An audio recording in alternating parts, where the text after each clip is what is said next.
So yeah, like let's get started, guys, without any further ado.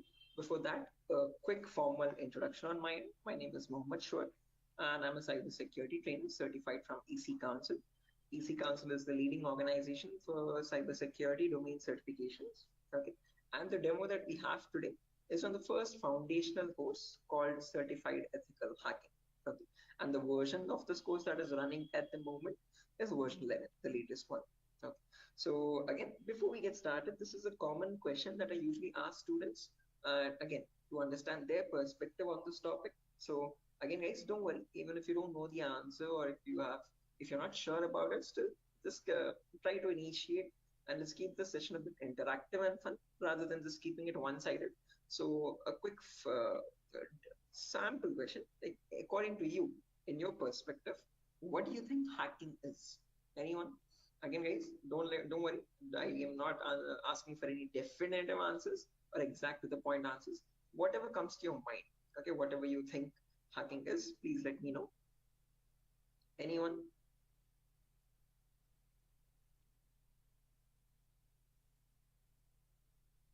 Prior to So, breaking the system. trying to breaking the system, is that breaking right? I mean, did I get it right?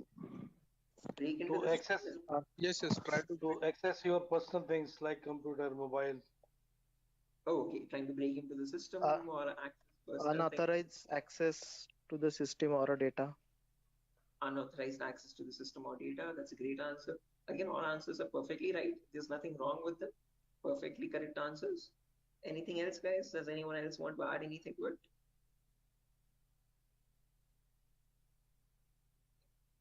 Mm, right, perfect. No worries, guys. Thank you so much for those answers. Those are exactly right. There is nothing wrong with them. Okay, but if I had to just add upon that hacking, that definition, I would add it as hacking is the procedure of trying to gain access to information systems. Okay. These information systems could be anything. They could be from as small as a mobile phone to as big as a web application server or a database or the cloud organization as well. Okay, and this is done without the permission or without the consent and knowledge of the person owning those systems. Okay, so if those systems belong to a third party person, that person does not know that someone is trying to gain access to their information or the data. Okay, and this is usually performed by hackers for their own benefit. So once they get access to the systems, they can steal the data, destroy the data, or sell the data as well to other third party vendors. Okay. Now, depending on this definition, we easily understand that hacking is a malicious job. It is a criminalistic task. If it is such a bad thing to do, why do we have a course called ethical hacking? Is the second question. Because ethical is something which is legal, which is allowed. And how can it stand beside the word hacking, which is completely contradictory? So to define ethical hacking, on the other hand, this is the procedure of trying to find vulnerabilities. Okay, a vulnerability is nothing but a flaw or a loophole in the information system. So usually manufacturers might make mistakes somewhere here or there in the coding of the application. Okay, so that gives rise to something known as weaknesses in the information system, or in technical terms, it is also called as vulnerabilities. Okay, and this vulnerability finding or the process of trying to find these vulnerabilities is done with the consent and permission of the organization. Okay, so this is done in order to report it back to the target, okay, or to the authority, so that they can apply the appropriate patch for it. And once a patch is applied, that vulnerability is closed. It closes the doorway for the hacker to cause any harm. So thereby, with ethical hacking, we're trying to increase the security of the organization rather than cause any harm. Okay. So that is the main difference, guys, between hacking and ethical hacking. Where in hacking, we are trying to again, the hacker tries to take advantage of those vulnerabilities and tries to get information access. But in ethical hacking, you're trying to find those vulnerabilities, you're trying to report them back to get them patched so that you can increase the security. Okay. So I hope these two definitions are clear, guys. Again, if you have any questions or if you have any queries, or if you want me to repeat something, please do not hesitate to let me know. Okay, feel free to interrupt me at any certain point. Okay, so now, depending on these two definitions, guys, of hacking and ethical hacking, we can categorize the types of hackers. So basically, there's three types. There's someone known as a black hat hacker, a gray hat hacker, and a white hat hacker. A black hat hacker can also be termed as a cyber criminal who performs hacking for his own benefit, okay, or sometimes even just for fun. without asking for consent. On the other end of the scale, we have the white hat hacker. Okay, white hat hackers are also known as ethical hackers or penetration testers. These are the people who abide by the laws and policies of the organization, and they work hand in hand with them to find the vulnerabilities and report it back. They do that so that they can secure the infrastructure rather than causing any harm. Now, in between, there's a third category, also known as gray hat hackers. Now, from the name itself, you can figure out they have some qualities of the black hat hacker as well as the white hat hacker, hence a mixture.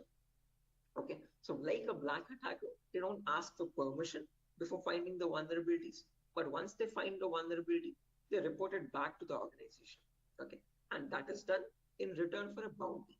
A bounty is nothing which benefits them. It could be a financial reward or a reputational reward, anything which benefits them or their careers. Right. So all these three types of hackers, whether it be a black hat hacker or a gray hat hacker or a white hat hacker, they perform hacking or ethical hacking in a certain number of steps. Okay. And those steps collectively are called as hacking cycle or cyber kill chain. Okay. Now let me list those steps out one by one so that we can have a clear picture of what the whole course is about, and then we'll briefly discuss about all of them. Okay, so you can ask your questions regarding those. Okay, so the first step that you perform in hacking cycle or cyber kill chain is known as information gathering. Now, certain organizations term this step in different names. They can also call it as reconnaissance or footprinting. Second step is known as scanning. It can also be referred to as enumeration. Third step is gaining access. Fourth step is maintaining access. And the last step is known as reporting or clearing traces. Now, the reason I've specifically mentioned or in the last step over here is because that is where it makes all the difference between the white hat hackers and black hat hackers. If you are a white hat hacker or an ethical hacker, you would perform the first four steps and then you would generate a report with all the vulnerabilities and the solutions for that and submit it to the organization. But if you're a black hat hacker, obviously you're not going to submit the vulnerabilities, but you're going to take advantage of them. You're going to attack the system, get access to the data, steal the data, and then remove all the evidences, which is nothing but clearing the traces or removing the footprints. Okay. So any questions or doubts, guys, up to this part before I proceed further into the technical part? Any queries or any confusion at the moment? Again, guys, I hope the audio and video is fine. Any issues with my audio or video? Okay. What is this enumeration, sir? Again, yeah, we'll be coming to that, guys. We'll discuss each of these steps one by one so you have a better understanding of what all of them are. Okay. At the moment, until now, here there are no questions, right? Because I guess there's some issues with the audio or video. Some people are exiting and rejoining again. Any issues, any technical issues with my audio or video at the moment? Okay, perfect. Sir, your voice is breaking. Oh, my voice is breaking. 1 second, guys.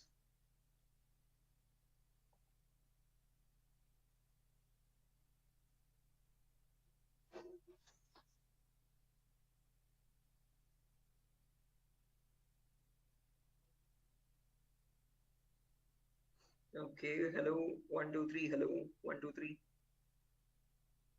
Now it is Guys, okay. it's okay, right? Right, perfect. Clear, sir. Right. Let's proceed now, guys, and understand each of these steps one by one so you have a clear picture of what they are. So the first step is information gathering. Again, as the name itself suggests, this step involves the hacker or the ethical hacker to gather as much data as possible about your penetration testing target. Okay. And all this information is gained passively. What I mean by passively is that you get this information from other third-party sources rather than contacting the organization directly. Okay. So for example, if I have a target like Wipro.com, about Wipro.com, I'll start searching online for all the material for it, okay, all the data regarding Wipro.com servers. Okay. The main question is, what kind of data are we talking about over here? And this is the information that we require. So firstly, we try to figure out all the IP addresses and the range of IPs used by the Wipro's main servers or the secondary servers. Then the who is records to understand who is hosting Wipro.com and since when has it been hosting itself. Then the DNS records to understand what information is stored in their DNS servers, domain name servers. Then employee details such as their contact numbers, their email addresses, their usernames and passwords which are leaked, and their home addresses if possible, and so on. So then the domains and the subdomains of Wipro's website, and the operating system information, like what OSs are being used by the servers that are linked with Wipro.com. Now, trust me, this guys, that all this information is available online to be gathered. So if I show you a very basic example, let's say if I wanted to find the DNS records for Wipro's organization, all I have to do is go to the browser, and in the browser, I can search for a website called DNS Dumpster. This website is available for free for anyone to access. You can click on the first link. And over here, you can just search for Wipro.com. And you can click on search. And now this is going to fetch and give you all the information about the Wipro's DNS servers. So first things first, it tells you where the Wipro servers are being located on geolocation map. So it tells us that there are 4 DNS servers for Wipro. As you can see, these are their host names, exact host names. And these are the exact public IPs. These IP addresses are very important for a hacker or an ethical hacker to proceed with the further steps of scanning and enumeration. Okay. After that, we can see that there's the host record telling us what are the Wipro servers IP addresses and subdomains IP addresses. So this is the main Wipro.com server, which is being hosted on the IP 66.7.148.227. Again, this information is very relevant for a hacker or an ethical hacker to proceed further. Further down, you can also see it also gives us the complete network topology. So this is how Wipro servers are connected to one another, and we have the whole network topology with the host names and their IP addresses. Okay, so this is basically whole Wipro's organization, main server data. So again, this data is readily available, guys, for anyone to be accessed. That is not the vulnerability. Wipro themselves manually give out this data so that everyone around the world can access their servers. If this information is not given out, not many people will be able to access Wipro services and the website. Okay, the giving out of information is not wrong over here, but not checking if the information that you're giving is secure or not is the vulnerability. Okay, so we have to see that whatever Wipro is disclosing, all these servers one by one are completely secure. Okay, after information gathering is done, then we go to the next phase, which is known as scanning or enumeration. Now, one of you asked me what scanning or enumeration is. This is nothing but trying to get some extra information about the target by making active connections. What I mean by active connections is that you will directly connect to Wipro servers, and from them you will try to fetch the information. Okay. Similarly, when we talk about enumeration, that is about gathering as much information as possible about all the services that are running on the target organization. So in a Wipro's organization, you might have DNS servers, DHCP servers, SNMP service, Telnet service, SSH service. These are the multiple servers, multiple web servers, or multiple other organizational servers. So about each of that server, you need to get information, like what version of services are they running and what applications are there running. So enumeration is trying to gather information about all these servers one by one by making active connections with them. Okay, so you're directly going to ping those servers and you try to fetch the information from them directly rather than contacting any third-party organization. Now, when we talk about scanning or enumeration, there are 3 types of them. There's something known as network scanning, then port scanning, and then finally vulnerability scanning. In network scanning, we can try to figure out on the target network what all devices are active. Okay, so what operating systems are they using, what servers are available, what client operating systems are there. So trying to understand what all devices are they using, IDS, IPS, routers, switches, what all devices are there. On those devices, then you perform port scanning. Port scanning is where you try to figure out what ports are open, and on those ports, what services are there running. Okay, what applications are there running. Then finally, you perform vulnerability scanning to figure out on those services, are there any vulnerabilities? Are there any weaknesses that you can attack on? So during this phase, we'll be using 2 important tools called Nmap and Nessus. So if I just search for enable Nessus over here, this is the tool that is used in organizations as well. So if I click on the first link, as you can see, this is Nessus Professional. If I click on buy, it's around $4,000 for 1 year subscription. Okay, quite an expensive tool, and this is the same tool that is used in real-time scenarios. So we'll be working on the same tool in our classes as well. We'll try to understand how to use this tool and how to run or perform vulnerability scanning. The reason why I'm showing you all this is just to make you understand that we will be using real-time scenario tools. Okay, whatever is used in organizations at the moment, we are up to date with those tools. Okay, after if I show you example, as you can see, I have the Nessus installed on my system over here. I'll show you how you can install on your system as well. And you can see, you can perform various types of scans. And once you scan a system, it shows all the vulnerabilities one by one. The critical vulnerabilities or medium vulnerabilities, information-based vulnerabilities. Again, don't get too confused, guys. We'll again learn how to understand this report. What are these vulnerabilities? What are these different levels of vulnerabilities? We'll understand all that. Okay. But basically, Nessus is a tool which can perform network scanning or port scanning and try to understand what vulnerabilities are there on each and every system. So this is an automated tool. We'll learn how to perform automated testing and get a report from it. Once you get a report, you need to perform manual testing also. Okay, and that is nothing but our next phase, which is gaining access. Okay, so this is a huge concept. It covers a vast variety of topics, guys. We'll discuss them one by one. Okay, so the first topic that we'll be learning in gaining access is system hacking. So in system hacking, we'll understand how we can crack or bypass a Windows operating system password. So if you have Windows 7 or Windows 8 or Windows 10 or Windows 11, does not matter. Okay, whatever operating system you have, how do we crack that operating system? How do we get the information about their passwords? If you are unable to get the passwords, how can we bypass authentication and get access to the internal files is what we learn in system hacking.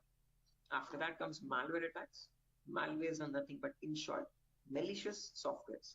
So we'll practically learn how to create each of these malwares, whether it be viruses or worms or trojans, spyware, whatever it be. We'll understand how malwares are generated and how we can protect our system from malwares. Or if there is a malware already installed, how can we detect that malware and prevent it from running further or causing any further harm. Okay. Then there's a bonus topic called malware advanced. This is again not included in the CH curriculum. We have just added it as a bonus topic for students to have better understanding about malwares. In this, we'll be sharing the resources to understand how you can create your own malwares by using Python program. So just in case if you know Python, well and good. If not, also not an issue. We'll be sharing the resources as extra material to understand. So if you are interested in malware development or so, this is a very important bonus topic for you. After that comes network penetration testing. In this, we'll learn all the common network attacks. So in a network, you have multiple, again, devices, IDS, IPS, multiple different types of servers, like mail server or DNS servers, DHCP servers, SNMP servers, and so on. So we'll understand how to check for vulnerabilities on each of these servers. Along with that, we can perform a few attacks as well. Sniffing attack, man-in-the-middle attack, denial of service attack, or distributed denial of service attacks, DDoS, okay, and hacking Wi-Fi routers, trying to crack the password of Wi-Fi routers and getting access to those routers. All this comes under network penetration testing, okay, all the common attacks that we can perform in a local network. After that comes social engineering, where we learn how hackers create fake websites, okay, whether it be facebook.com, instagram.com, twitter.com, or flipkart.com. How are hackers creating fake login pages? And from those fake login pages, how are they getting the passwords, credentials? So we learn what phishing attacks are, what are the other social engineering attacks through which hackers manipulate victims into getting their passwords. Okay. So we'll learn all that, and we'll also understand how to prevent these attacks, how to distinguish between a fake page and an original page, and so on. After that, we have web application pen testing. In this, we'll learn all the common vulnerabilities that exist on websites. So again, websites also have some weaknesses, okay, on which attackers can exploit and try to get access to the internal web server data or the internal database data and so on. So to list out a few, there's vulnerabilities such as SQL injection, cross-site scripting, broken authentication, file upload vulnerability. Now, might sound very technical, guys, but these are the weaknesses using which hackers can get access to your information, to your passwords and usernames. Okay. After that, finally comes hacking mobile phones, where we learn how we can hack an Android phone and get access to that Android phone remotely. After gaining access is done, then we have maintaining access and maintaining access, reporting and clearing traces, where we learn how we can maintain persistent connections. So if the target is restarting his system or shutting it down and starting after a very long time, how do we get access to that data? How do we still stay connected to the victim machine? Is what we learn in maintaining access. After that comes reporting of creating traces, where I'll show you how you can generate a report and submit to your client or submit to your organization, or how do you remove the evidences. So this course is designed in such a way where we learn both the perspectives of a black hat hacker as well as a white hat hacker. Okay. And it's designed in a completely practical way, no theoretical nonsense. Every day we'll have a class for 1 hour where the first 20 minutes we'll discuss the theoretical part, understanding what that attack is or how to prevent that attack. And then the remaining 40 minutes we'll discuss the practical part of it, okay, with real-time scenario tools. To list out a few tools, we'll be using this tool such as Nessus, we'll be using Nmap, we'll be using Burpsuit, we'll be using the whole main Kali operating system, okay, which I have over here, as you can see. Okay. Before that, let me show the course content as well, guys, very quickly. So, yeah, this is over here, the course content for the whole course. Okay. And the course is for a duration of 35 days, where we learn from the very basics itself.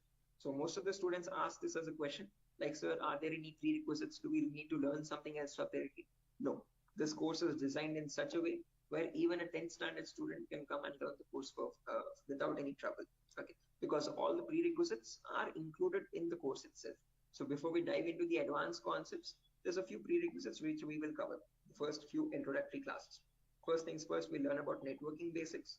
We learn what IP addresses are, what are IPv4 addresses, what are IPv6 addresses, what is a DNS server, what is DHCP server, all the important protocols, what is TCP protocol, what is UDP protocol. We'll discuss all that in networking basics. Then we'll jump into virtualization. Okay, virtualization, because as you can see over here, I'm running my Windows 11 operating system. On top of this, I'm running my Kali OS. Kali is a Linux-based operating system. Okay, and we need to install this. The reason being, this comes pre-installed with all the penetration testing tools. So for information gathering, web application attacks, password attack, Wi-Fi attack, all these tools are available in Kali Linux. These are not available for you in Windows. So that is why we need to understand how to install this Kali operating system. Okay, and for that, we need a tool such as VMware. VMware is a virtualization software. This allows you to install multiple operating systems on the same machine. So I have my Kali OS, I have my Windows 7 OS. All of these are running on my Windows 11 operating system, as you can see. Okay, so on my Windows 11, I can run my Kali, Windows 7, whatnot, as many operating systems as I want.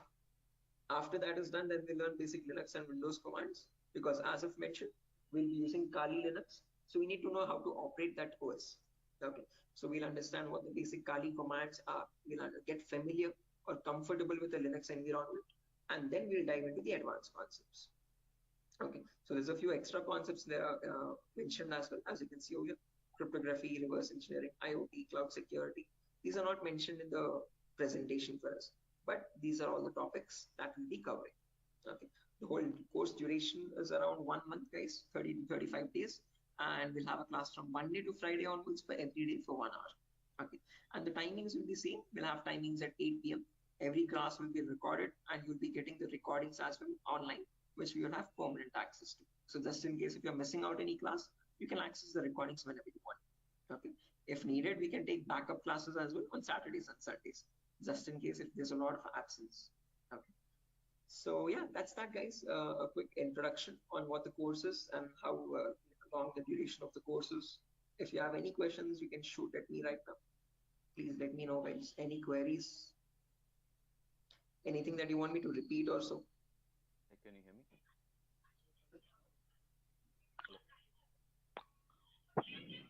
Hello. Yeah, hi. Sir, why we use that websites that you show before this PPT? Sorry, Yogesh, I didn't get your question. Can you please repeat? Sir, we as you said that we use some websites for ethical hacking. So that website that you opened before this PPT, I'm asking about that Yeah. website.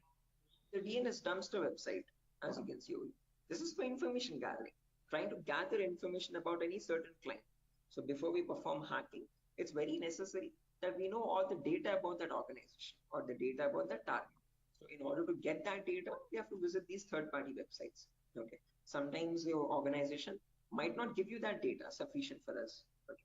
That is why we need to gather that information from other third-party sources, websites like DNS Dumpster and so on. Okay.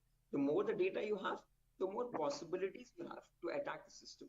Okay. The more attack vectors you can find or possible paths you can find to attack the system. Okay. So that is why it is necessary to access these websites and get the data about our target from these websites. Okay, okay, so understood. Right. Any other questions, guys?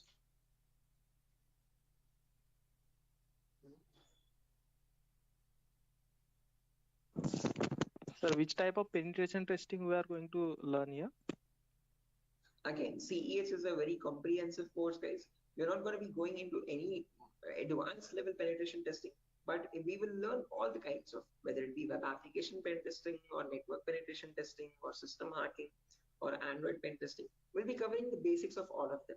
This is a course designed for people who are completely new to cybersecurity, and we can't leave out any endpoint. So we need to understand how to perform network security testing. We need to perform web security testing, Android security testing as well, and Windows or Linux security testing as well. So we'll be learning all of them one by one. Okay, we'll be covering each and every endpoint that is left, as you can see over here in the course content.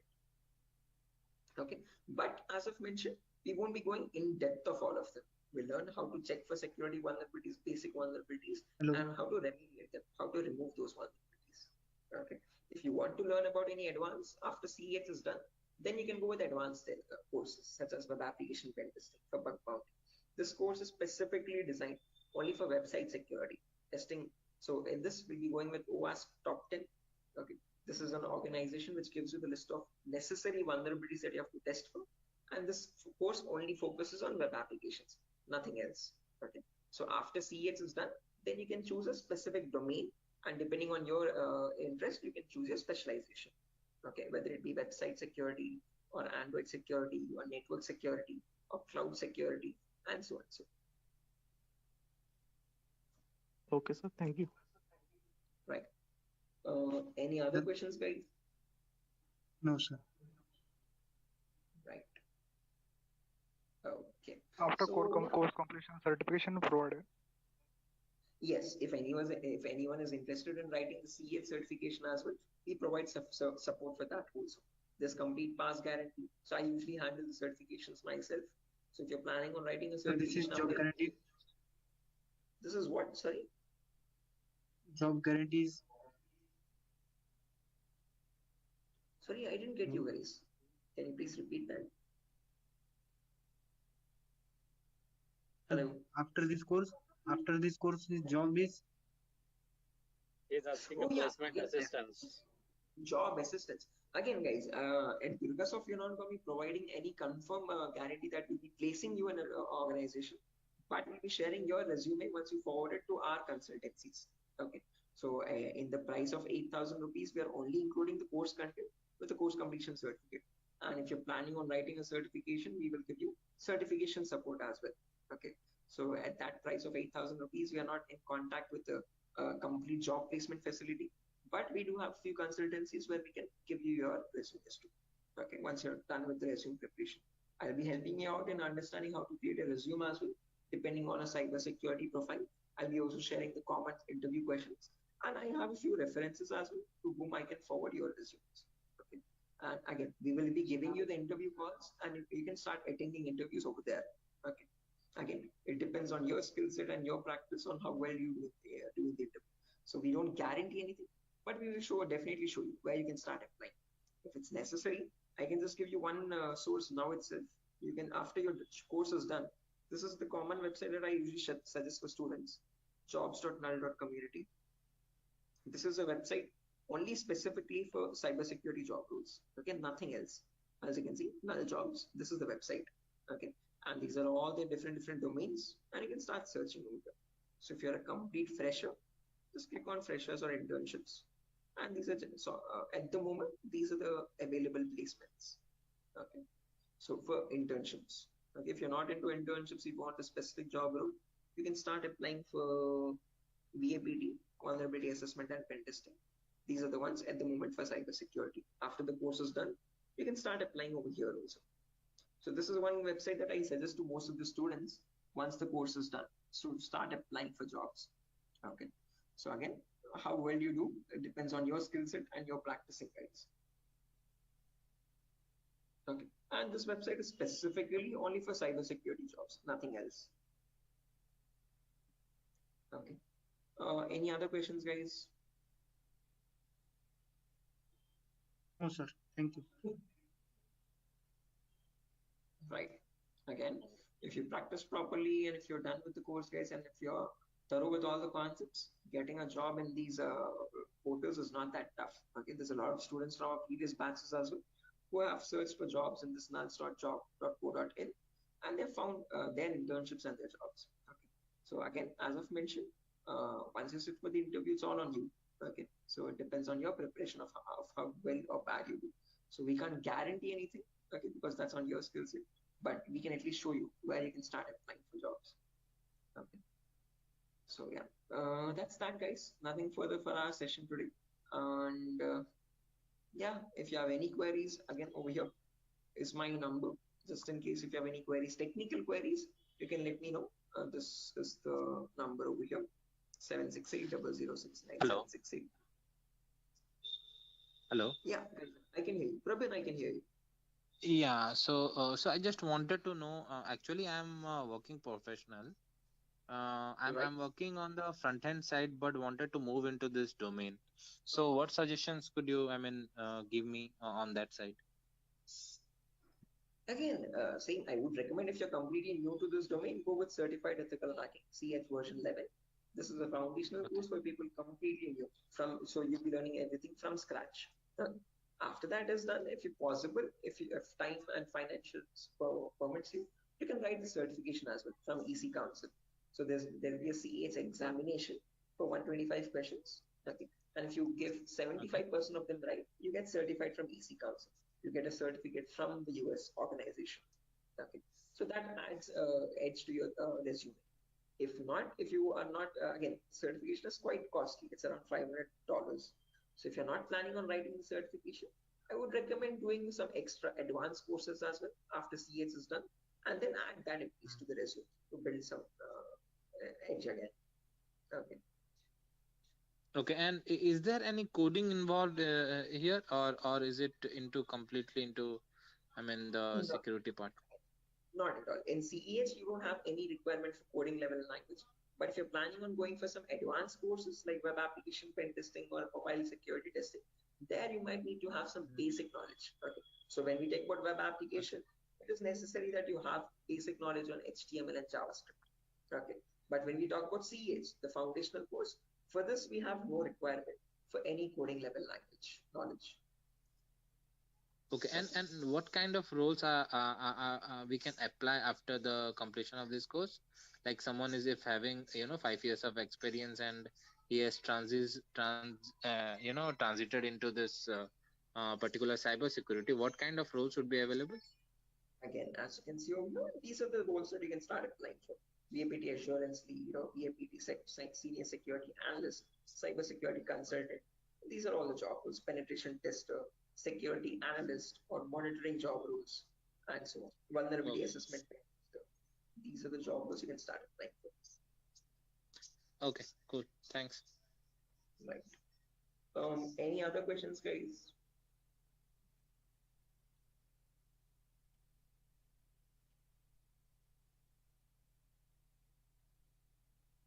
Right. Assuming there's no more questions, guys. So yeah, that's that for a session. Nothing further. Again, we'll be starting the course from Monday onwards, guys. Tomorrow and day after tomorrow, we'll be having the same demo. So just in case if you have joined late also, you can join tomorrow as well at the same time. And if not, you can directly join the course on Monday. Okay. If you have any further technical queries, guys, here's my contact number as I've mentioned already. Although if you have any queries regarding the course date or again course fees regarding that, you can contact the institute. Okay. So yeah, that's that, guys.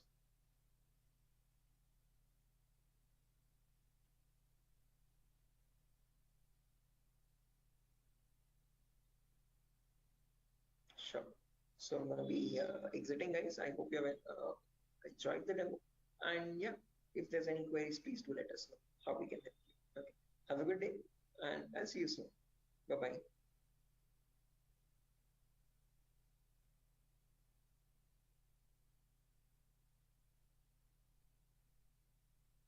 Thank you, guys. Thank you.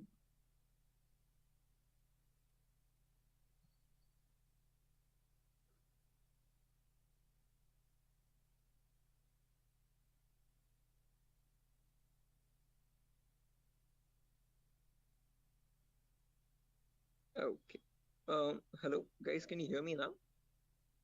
Biswajit Singh, Rakesh, Ravikiran, Maman, Shiva, Sujata. I hope I'm audible now, guys. Yeah, Biswajit. Can you hear me now? Yes, we can. Right, perfect. So let's just wait for 2 more minutes, guys, for the other people to join as well. And then we'll be starting the session. Until then, if you have any queries or if you have any questions before we start the session, you could please let me know.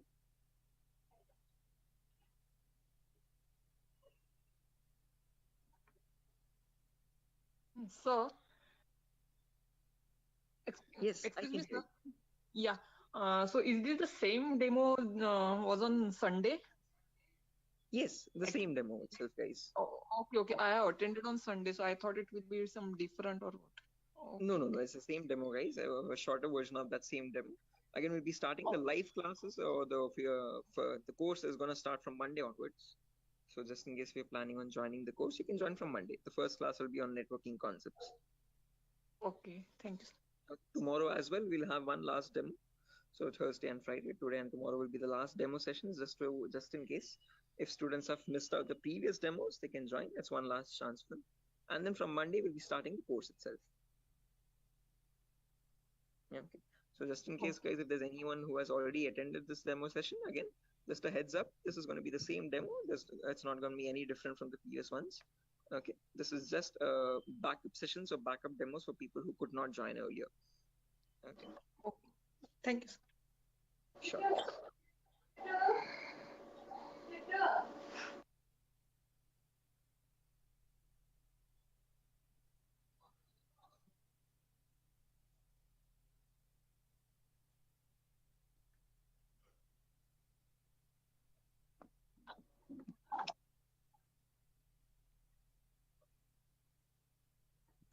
Sir, it means I can directly join on Monday because yesterday I was also present. Yeah, sure, guys. Again, as I've mentioned, it's the same demo. It's not gonna be any different. So this is only for people who are completely new to it, who have not attended the previous demo sessions. So if you have already attended the demo session, guys, you can join back on Monday itself directly. Okay, and the timing will be same at 8 p.m. Same time, 8 o'clock in the night. Okay, thank you. Sure. Okay, guys. So let's get started without any further ado. Before I get started, a quick formal introduction on my end. My name is Mohammed Shoaib. I'm a cybersecurity trainer certified from EC Council. EC Council is the leading organization for cybersecurity domain certifications. Okay, and one of the courses that it provides for people who are completely new to this domain is Certified Ethical Hacking version 11. This is the latest version of the course that is running at the moment, and this is a course designed in such a way for people who are completely new to this domain. So if you have no knowledge about what cybersecurity is or what hacking or ethical hacking is, this is the course to get started with. Okay. So before I proceed further, this is a common question that I usually ask all the students just to understand their perspective on this topic. So again, guys, let's keep the session a bit interactive and fun. So my first question to you is to understand what your perspective is on hacking. So again, not asking for exact definitive answers, guys, but just to understand your view on it. Okay. So whatever comes to your mind, please do let me know. In your terms, what do you think hacking is? Anyone? There's Biswajit, there's Maman, Rakesh, who else? Shafiuddin, Shiva. Hello? Yeah, Biswajit, I can hear you. Sir, actually, according to me, hacking means to hack the information of organization or any systems Right? Yeah, hacking information or getting access to the information of organization system. That's a good answer, Biswajit. Anyone else, guys, who wants to add anything to that? That's a perfectly right answer. There's nothing wrong in it at all. Perfectly all right. Any other additions to that, guys? Anyone who wants to append anything to that answer?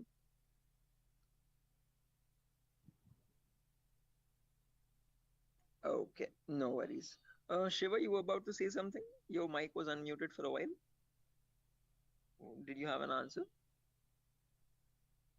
Okay, no worries, guys. So let me just add on with Biswajit's answer. So if I had to define hacking on, depending on using on his words itself, hacking is nothing but the procedure of trying to gain access to information systems. Okay. Now these information systems could be anything.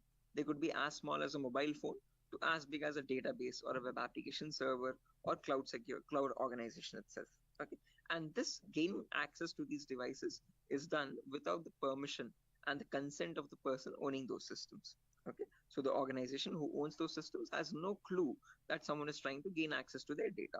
Okay, and this is usually performed by hackers for their own benefit. So once they get access to the data, they can steal it, they can destroy it, or sell it on the dark web to other third-party vendors.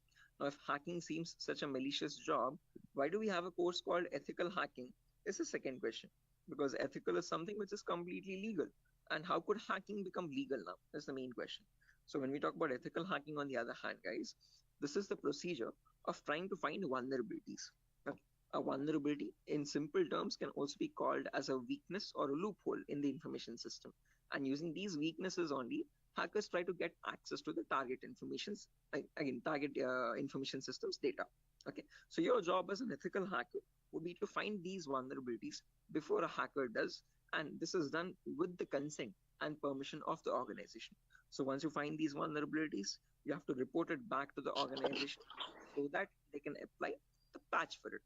And once a patch is applied, you're thereby increasing the security of infrastructure and preventing hackers from causing any further harm. So with ethical hacking, you're trying to increase the security and make the infrastructure much more secure and stronger compared to what hacking is. Okay, where you're trying to exploit vulnerabilities. Okay. So are these two definitions clear, guys? Like what is hacking and what is ethical hacking, and how are they different from one another? Because most of the students have a misconception that both these terms are one and the same. No, guys, we're not going to be performing hacking. We'll be learning ethical hacking in the course. Okay, we won't be exploiting the vulnerabilities, but we'll see how to search for them, how to find them in an organization's systems, and how to report them back to the organization. Okay, so that we can prevent hacking from happening. Now, depending on these two terms, guys, we can categorize the different types of hackers as well. So we have someone known as a black hat hacker, then we have someone known as a white hat hacker, and in between there's someone known as a gray hat hacker. Okay, so firstly, the first category is black hat hackers. These people are also commonly referred to as cyber criminals. Okay, these are people who perform hacking for their own benefit, and they do this by asking no consent at all. On the other end of the spectrum, we have the white hat hackers, who are also termed as ethical hackers or penetration testers. Now, these people perform ethical hacking, or in simple terms, penetration testing, to find all the vulnerabilities in the organization. And they do this by asking for consent and by following all the laws and policies set by the organization. So they do not cross any line, they do not perform exploitation of any vulnerabilities, they only work to increase the security of the organization. Now, in between white hat hackers and black hat hackers, there's someone else known as a gray hat hacker. Now, as the name itself suggests, these people have both the qualities of black hat as well as a white hat hacker. Like a black hat hacker, they don't ask for permission before finding the vulnerabilities. But once they find the vulnerability, like a white hat hacker, they report it back to the organization.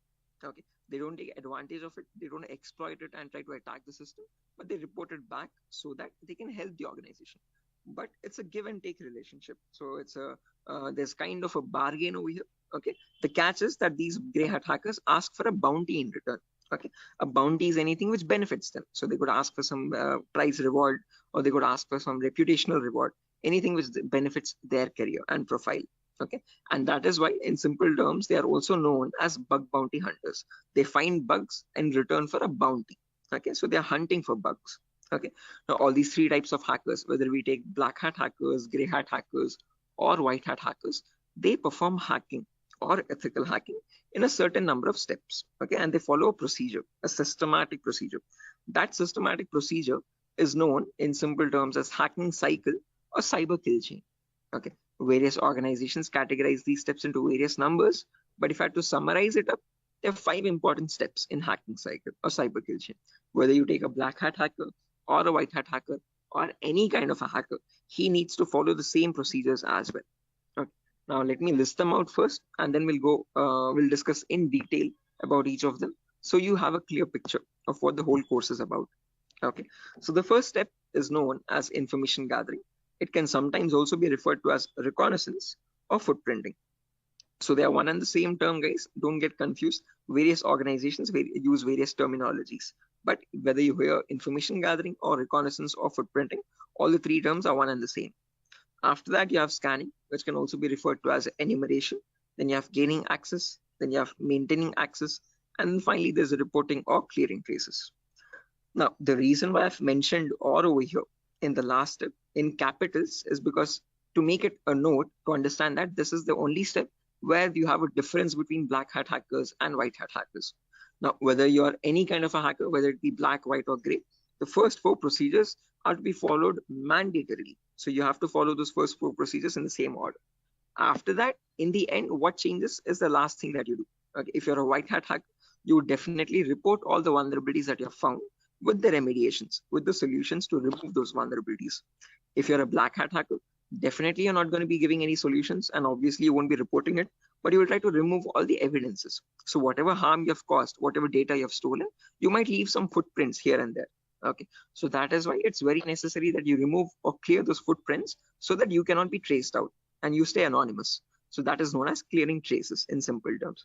And in our course, we'll be learning both the perspectives, how we can generate a report and submit to the organization, or how hackers clear the traces and remove all the evidences. Okay, now let's briefly discuss about each of these one by one, guys, so you have a better idea on the whole course. But before that, any questions, guys, for anyone? Again, please feel free to interrupt me at any certain point. Do not hesitate to ask a question. Please let me know. Yeah, Biswajit, I can hear you. Sir, is this class is getting recorded? Yeah, this will be recorded, definitely. Every single class that we take will be recorded and it will be uploaded to the Google Drive. So even once we start our course as well, the whole duration of the course, every single day we'll take a 1-hour class, and each class will be recorded and uploaded to the Google Drive. So that just in case if you're missing out, if you're absent for a session, you can access the recordings whenever you want to. Okay. Okay, sir. Actually, from the starting, you told about hacking and ethical hacking. So, could you please briefly tell me? Hacking means like you're hacking the particular cadence, some credential information, like something personal information you are hacking. But ethical hacking was that I did not get it properly. Good question. Again, Biswajit, when we talk about hacking, this is something that cyber criminals perform. Okay, hacking is where you're trying to get access to information devices. Okay, and using those information, what you do with that information defines what kind of hacking you do. Okay, so in ethical hacking, we are trying to understand how hackers are hacking that information. So what are the procedures are they following, and how are they actually finding that vulnerability, and how are they checking for those vulnerabilities on the systems. Okay, so we as ethical hackers try to find those same vulnerabilities that hackers use, and we try to rectify those vulnerabilities. We try to apply the patches for them. Okay, so just like how hackers do it, we are going to do it in an ethical manner. Yeah.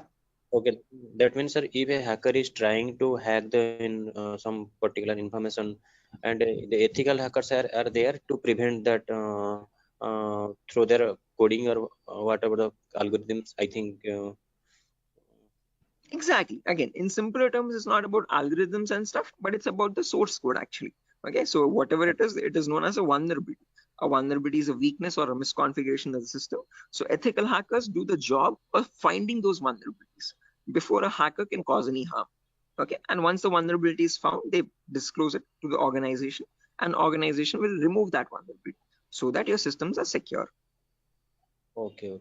Sir, then although you told about the black hat hackers, red hat, and gray. So what are the what are the job responsible of the 3 hackers? Again, yeah, I'll be coming to that as well, Biswajit. So when we talk about ethical hackers, we have a certain few job roles that we can apply for. I'll be discussing that at the end of the class. Okay. Until this part, any questions or doubts? Okay, hacking cycle. And you information gathering, scanning, anonymization. You will tell detail about this chapter, I think. Right now, yeah, that's the main thing to do right now. I'll be doing that now. Okay, sir, you continue. Sure. Right. Anyone else, guys, who has any other confusion or any issues with the clarity? Mamun, Shafiuddin, Shiva. Right. Okay. Now let's briefly discuss about each of these terms, guys, one by one, so that you have a better picture of what we are going to be discussing in the course as well. Okay. So the first step is information gathering. Okay. As the name itself says, information gathering is nothing but trying to gather as much data as possible about the target organization. So if we take our client, for example, Wipro.com, for the time being, we need to gather information about Wipro servers. Okay. Now the main question is, what kind of information are we talking about over here? And this is the information as follows. Okay, so we try to gather information such as the IP addresses or the range of IPs used by the Wipro servers, then the whois records to understand who is hosting Wipro's website, and since when it has been hosted, when was it last updated, when will it expire, then the DNS records to understand what data is stored in the DNS servers, then employee details such as the contact numbers, email addresses, usernames and publicly leaked passwords, and domain names of the Wipro.com, subdomains of Wipro.com, and operating systems. So what OSs are they using in their organization? So if I give you a very basic example, I can just go to my browser, and in the browser, I can search for a website called DNS Dumpster. This is a common website that I usually show in the demo sessions. So if I search for DNS Dumpster, I get the first link. Now this is an example of information gathering. So you're trying to gather information about Wipro.com from other third-party sources. So right now in this step, we are gaining information passively. What I mean by passively is that we are not contacting Wipro.com directly, but we're trying to gather information about Wipro.com from other third-party sources, such as DNS Dumpster. Now when I click on search, I can notice this gives me all the information about Wipro's DNS servers. Okay, so at the moment, Wipro has 4 DNS servers with these host names and these exact public IPs. So these IP addresses are very important for a hacker or for an ethical hacker to proceed further in the further steps of hacking. Okay. After this information is given out, we can see the mail servers, we can see the DNS servers, we can see all the host records, which are nothing but the main servers of Wipro.com, the main domain name and the other subdomains, and their exact public IPs. Scroll down much further, and you can see the whole complete network topology. So this is how Wipro's servers are connected to one another. Okay, so these are all the servers of Wipro. Okay, the main domain and all the subdomains, and the mail servers also, mail or DNS servers. Okay, so this gives us complete information of all the endpoints that you have to test for complete security of Wipro. Okay, now this information is given out by Wipro itself. It needs to be given out. It is mandated so that people can access their services. Okay, that is not the vulnerability, guys. Giving out the information is not the vulnerability, but not checking if each of these endpoints are secure or not is the vulnerability. So a pen tester or an ethical hacker needs to check for each and every endpoint and see to that on each of these servers there are no unnecessary ports running or unnecessary services running which are having vulnerabilities. Okay, so now next comes the scanning phase. So after you gather information like this about a target organization, then we go with the scanning phase. Okay, scanning is where we get some extra information by directly contacting the servers. Okay, so to gather more information by making active connections with the direct target. So in this phase, we'll be using 3 types of scanning. There's network scanning, port scanning, and vulnerability scanning. In network scanning, we try to figure out on the target network, on the target organization, what all devices are being used. So if we take Wipro, for example, in Wipro's company or in Wipro's office, what all devices are being used? What servers are they using? What firewalls are they using? What IDS, intrusion detection systems or intrusion prevention systems are they using? And what all services are they using? DNS, DHCP, and so on and so. Okay, once we know that, then we perform port scanning to figure out all the services as well and their version details. So if they're using DNS service, what version of DNS are they using? If they're using mail services, what mail services are they using and what versions are they? Okay, finally, we perform vulnerability scanning to find the weaknesses on those servers. So if there's any application with an inbuilt weakness, or if there are any misconfigurations like weak password or default unnecessary ports open, all that comes under vulnerabilities. So we scan for vulnerabilities by using some automated tools. Okay, so if I go to the browser now, I can show you one of the very important tools, which is Tenable Nessus. So this is the same tool that is used in organizations, guys. As you can see over here, quite an expensive tool as well. If you click on buy, you can see it's around $4,000 or so for 1 year subscription. And we shall be using the same tool in our lab setup, in our classes. So let me show you how the tool looks like. Admin password. Yes. So again, default password, default credentials, policies, scan templates. So this is how your Nessus tool looks like, guys. So this is capable of performing your network scan or port scan or vulnerability scan and gives you the list of vulnerabilities. So once you perform a scan, it shows you in your network whatever devices are there, what vulnerabilities are there on those devices. So it categorizes the weaknesses on the system in 5 levels: information, low, medium, high, and critical. So if a company has any critical vulnerabilities, it means hackers can easily get access to their servers. Okay, so we'll understand how to perform vulnerability scanning, how to know if a system has any vulnerabilities, and if hackers can hack their organization so easily. Okay, if they can hack, how do we provide the solutions is also what we learn. Okay, after scanning is done, then we go with the next phase, which is gaining access. Now this is a huge concept, guys, covers a lot of variety of topics, and these are the topics as follows. Before I proceed further, any questions or doubts up to this part, guys, in information gathering or scanning?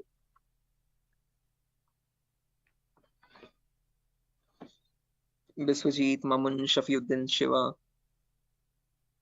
Please do not hesitate, guys. If you want me to repeat something, I will definitely do. Sir, Yeah. Sir, please repeat that first part. Which one? Like before gaining access, you told us some gathering information. Like I understood that what if their system in vulnerability in the system, so hackers are easily hack that system. So I understood somehow. Oh yeah, in information gathering again, Biswajit, as I've mentioned, we try to gather information from other third-party websites. So there's websites like DNS Dumpster, Hunter.io. So from other third-party sites, we gather information about the target. After that, then we perform scanning. So we directly get access to target servers or whatever target it is, whether it is Wipro.com or so and so. Okay, and in their target organization, we perform the scanning to figure out in their network what devices have what vulnerabilities. So in my local network, I have scanned for 3 devices, and in each of these devices, I can see the weaknesses on each system. Okay, tells you what the weakness is. Okay, if there's an unsupported OS, what is the solution to remove that vulnerability, and what can be performed with that vulnerability. So this scanning tool gives you that up-to-date information. Okay, so this is all this all comes under automated vulnerability scanning. Okay, so this is something that you always perform in an organization to test for vulnerabilities on different systems. Okay, it is software. Yeah, it is a software. This is the Nessus tool. The Nessus tool is nothing but a software that we have. Okay, sir. Okay. Right. So this is the same tool that is used, the same software that is used in organizations as well. Okay, and we'll be running in real-time scenario. Whatever tools that are being used, we work on them in real time. Okay. So yeah, now proceeding further, after all this is done, then we go with the gaining access phase. This is where we try to perform various kinds of attacks to get access to the systems. Okay, once we perform the scanning, once we know that these are the vulnerabilities on which you can attack on, next part is nothing but to attack directly, which is nothing but penetration testing. So in this, as I've mentioned, there's a huge set of topics. Okay, so let me discuss them one by one.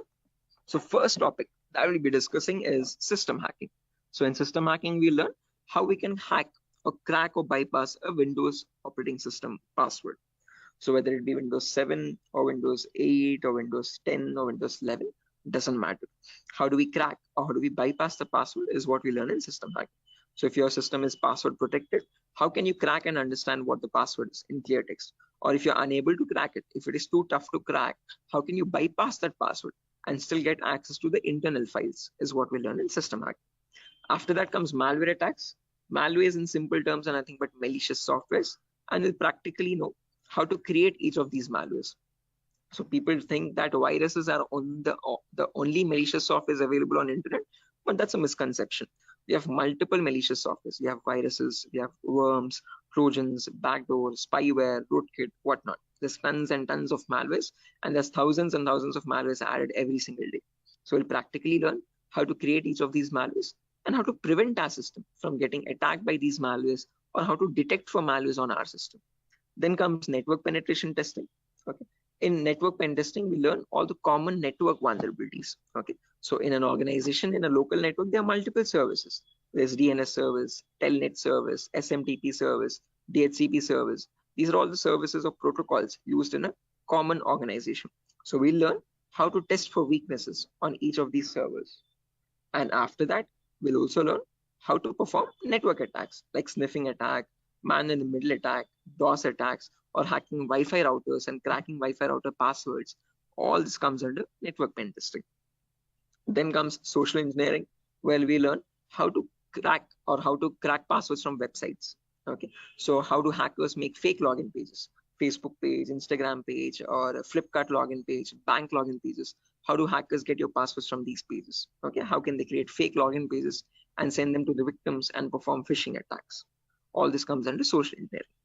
Then finally comes web application pen testing, where we learn all the common website weaknesses. Okay. Is this useful for SOC analyst role? Yeah, Shafiuddin. We'll be discussing a very basic tool called Splunk as well. That is very important for your SOC analysis role. Okay. SOC is nothing but Security Operations Center, guys, just in case if anyone is confused. Okay. In SOC job roles, we usually see how to monitor and detect threats. Okay. Threats are nothing but attacks. Okay. So for that, we'll be discussing a very basic tool, a very important tool actually, but the very common tool used in SOC, which is Splunk. So this course is helpful for that as well. Shafiuddin. Okay, now after that, coming back to our topic, guys, as I've mentioned, we'll be discussing web application vulnerabilities, where we learn all the common website weaknesses.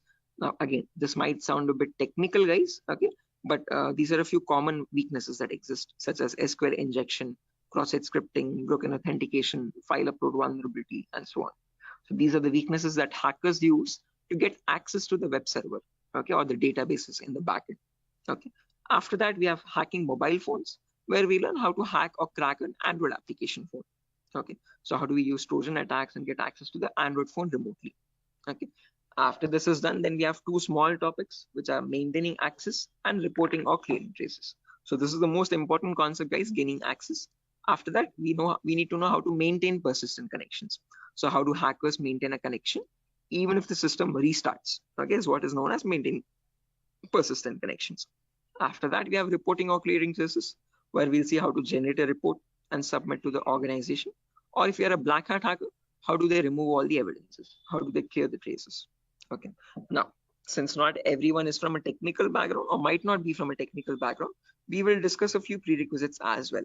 Okay. So the course is designed in such a way where you don't have to learn anything separately from outside. So if this is in a way to even a 10th standard student to understand this course in a simple and sufficient manner. Okay, so before we dive into all the advanced concepts, we'll be discussing these 4 prerequisites or 4 to 5 prerequisites. So first we'll learn basically what ethical hacking is, or how is it different from hacking. Then we learn virtualization. Okay. The reason why we need to learn about virtualization is because we'll be using a tool called VMware. So as you can see on my desktop, this is my Windows 11 operating system. And on this, I have my VMware application. Okay, this VMware allows me to run multiple operating systems on one single machine. Okay, so as you can see, I can run my Kali OS, I can run my Windows 7 OS, Ubuntu OS, and so on and so. Okay, the reason why we need virtualization is because we need to run something known as Kali Linux. This is a Linux operating system, guys. Okay, and this is very important for us because this comes pre-installed with all the penetration testing tools. Okay, for hacking tools or ethical hacking tools. As you can see over here, there's information gathering tools, there's web application testing tools, there's password attacking tools, Wi-Fi attacking tools, and so on. So these are the tools that specifically come only with Linux OS. Okay, they're not available in your Windows operating system. So that is why we need to know how to install this operating system and how to use this out. Okay, again, one good thing is this is completely free and open source. Anyone can download this operating system from the official website kali.org. Kali.org. Okay, so how to download this and how to install this is what we learn in the virtualization class. After that is done, then we will go with basic Linux and Windows commands. So as I've mentioned, Kali is a Linux OS. So we need to understand how to use a Linux operating system. What are the basic commands in Linux and how is it different from Windows operating system? After that, we learn basic Windows server configuration, how to configure a DNS server, how to configure a web server in Linux, in Windows OS. Okay. And after all that is done, then we go with the important concepts. Okay, information gathering, scanning, enumeration, then gaining access, maintaining access. All that comes after that. Okay, so until these concepts are done, then you'll be ready for all the advanced concepts. So this is designed in such a way where you don't have to learn anything separately from anywhere else. Okay, so after that, again, there's a few bonus concepts as well, guys, such as cryptography, reverse engineering, IoT, cloud security, Splunk. So these are not included in other institutes. Okay, these are a few concepts that we have specifically designed in such a way so that you can proceed further and learn advanced courses as well if you're interested. Okay. So yeah, that's that, guys. Again, one last thing, the whole course is for a duration of 1 month, where you'll have classes from Monday to Friday, every day for 1 hour. Okay, and every class will be recorded and it will be uploaded to Google Drive. So just in case if you're missing out any classes, you can access the recordings as well. Okay, so yeah, that's that, guys. Any questions on your end? Yeah, Biswajit, you were asking me one question, asking about the job roles, I guess. So once you're done with the course, you can start applying for job roles like SOC analyst, vulnerability assessment tester, or penetration tester, or again, security engineer, and so and so. Okay, so these are the job roles that you can apply for once you're done with the course. Actually, I have taken this course on. I was just learning this course just to get a job in that ethical hacking, like information security, and in any IT company. So actually, sir, as I came to know that, sir, is there any like coding algorithm required to just like to do such kind of activity in Good ethical question. hacking? Great question. This is a very common question that is frequently asked by students, that do we need any coding knowledge required for this course? Definitely not. So, sir, in CEH we will be discussing again. We will be primarily focusing on Linux operating systems. So we need to know how to use a Linux OS properly. Okay, so that is the only requirement which we will be learning throughout the course. Okay. Other than that, you do not require any coding level language knowledge at all. Okay, so coding or development knowledge is not at all necessary. Wherever it is, we will be discussing that basic necessity of it. Okay, so there are certain topics where we have a topic called malwares. So in this we learn how to create malwares. Okay, so in that one topic will require basic coding language knowledge, but again, that itself I will myself be teaching it. Okay, so you don't need to learn anything separately from anywhere else. And other than that, this one topic malware, we won't be using coding language at all anywhere. Mhm. So Ajay, so actually I am doing job in Linux support, like technical support. That's great. This is going to be a lot easier for you then. Mm.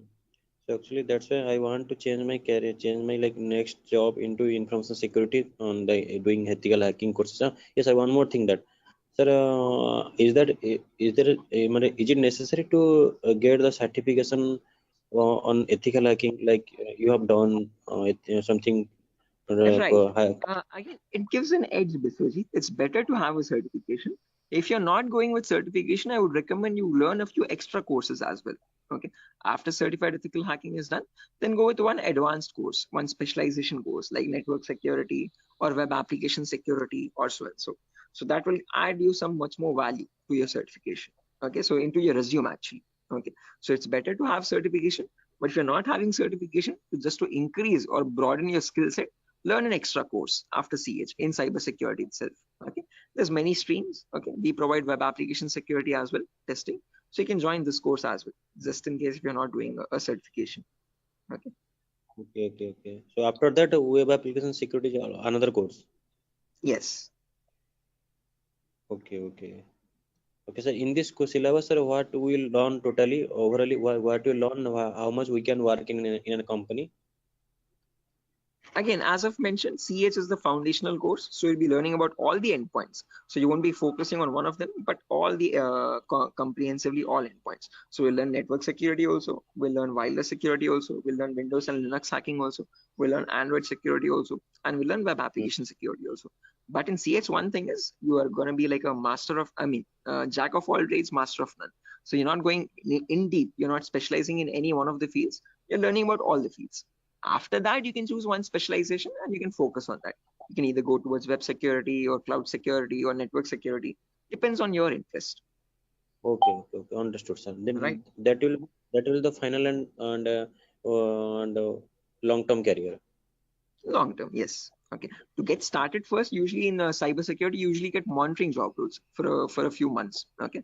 After that, Okay. then you can go into deeper course. Mamun, are you going to teach all security courses?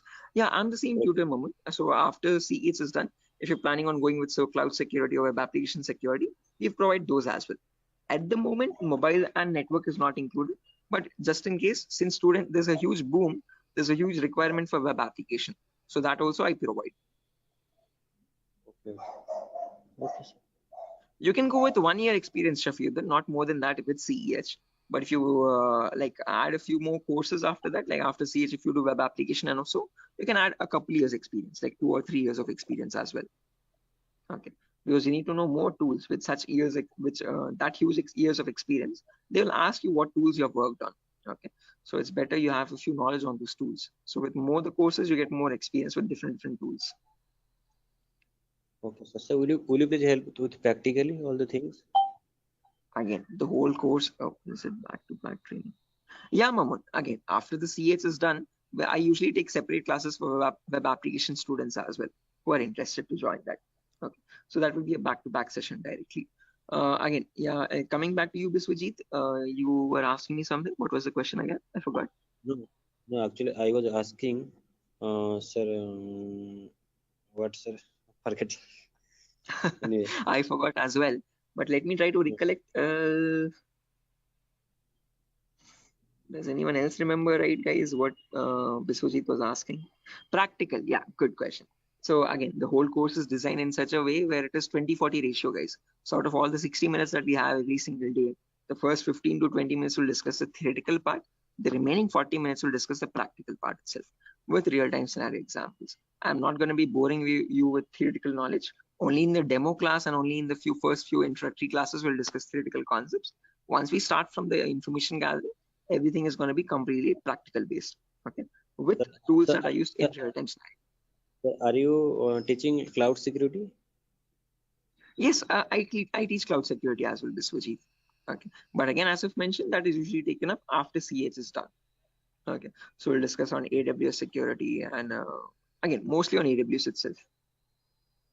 Actually, I wanna make my career into that like cloud security part. That's why I was thinking how much practical you will teach here and how much we can be skilled enough in this course, so that we can be confident enough while attending the interview. So, will you please discuss on about the some like mock interview questions and resume building? Definitely, I will help you. I will send you sample resumes as well to understand how to create a resume for a cyber security profile. Okay, and along with that, I'll also share the commonly asked interview questions. So I have a PDF document prepared for that specifically, which I share with all the students after the course is done for all the cyber security related interview questions. Okay, so I'll be sharing all that as well. Okay, sir. No, because I have planned after completion of this course, I have planned to move on cloud security by practicing those questions and all the practical things. Definitely. Again, if necessary, I'll be sharing the resources as well separately for you regarding your cloud security content. Okay. So if you're planning on doing a course after CS is done, then you can contact me for that. We can do that course separately. Okay, sir. Okay, it's not included with Durga Soft at the moment, but again, yeah. Okay, sir. Sure. Any other questions, guys, at the moment?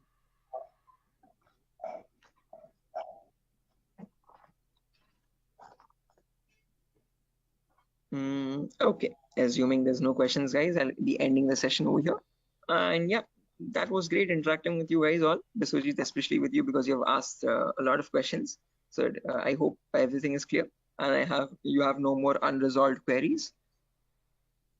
Okay, and now I understood. I will follow that like recording also. If I got any doubts and demo sessions, I will ask you in the next class. Definitely, sure, definitely. Again, guys, if necessary, here's my contact number as well, 76800697768. If you have any technical queries, you can contact me over here. If you have any queries what other technology we should know. Again, Mamun, as I've mentioned, it's better to have Linux knowledge, Linux commands knowledge, and how to use a Linux operating system, and basic networking knowledge. What are IP addresses, what are IPv4, what are IPv6 addresses. If you do not know these also, as I've mentioned, all these are included in the course itself. So these are the prerequisites which are required. but again, I have included them in the course just in case if you're not familiar with them. Okay, so there's no prerequisite for joining the course. All you need is a good laptop to run the practicals. Okay, minimum requirement would be at least an i3 processor, oldest to oldest i3 processor, and minimum to minimum 6 GB or 4 GB RAM. If you have 8 GB, that is recommendable. Okay, recommended. But if you have minimum 4, it might hang a bit, but it will work. Okay, so one important requirement is you need a laptop or a device for practicing, because we have a lot of practicals in the course. Okay, so other than that, nothing else is required. Okay, just interested mindset and a device to practice on. Those are the only 2 requirements for this course, nothing more. Okay. All right. So yeah, that's it, guys. Nothing further for the session today. If you're interested to join the course, you can join this from Monday. We'll be having the first class on Monday for networking concepts. Okay. And after that, yeah, tomorrow as well, there's another demo session. So just in case if anyone is planning to join the demo again, you can join it tomorrow at the same time. If not, we'll be starting the course from Monday itself directly. Okay, thank you, sir. Okay, guys. Good day. Thank you for joining the session. It was great interacting with you. And I'll see you soon, guys. Bye-bye. Have a good day. Thank you, sir. Good night. Thank you, guys. Good night.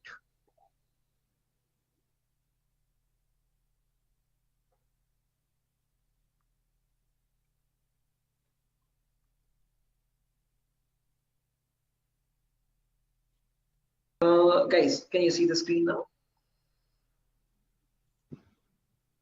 Yeah, I can see you now. Yes, sir. Yes, Sujata, Sogat. Yes, sir. It's visible. Right, perfect. Thanks. Okay, how many people are there? Kiran, Rakesh, Biswajit, Prashant, Shubha, Sogat. Okay, perfect.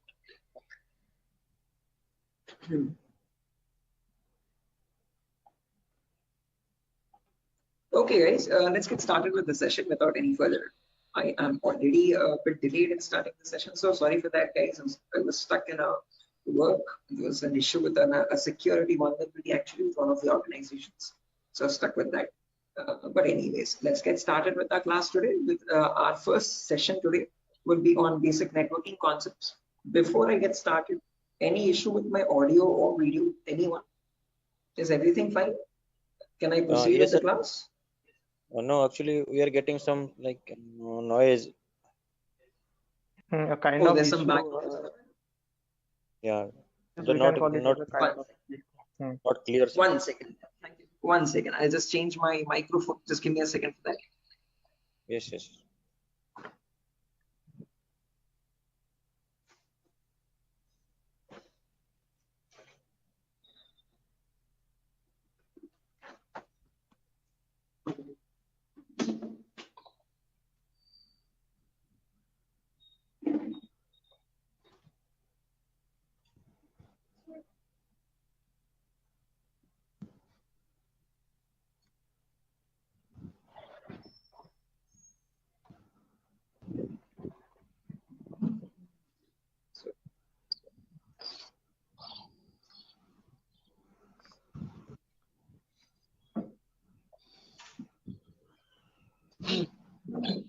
Okay. How does it sound now, guys?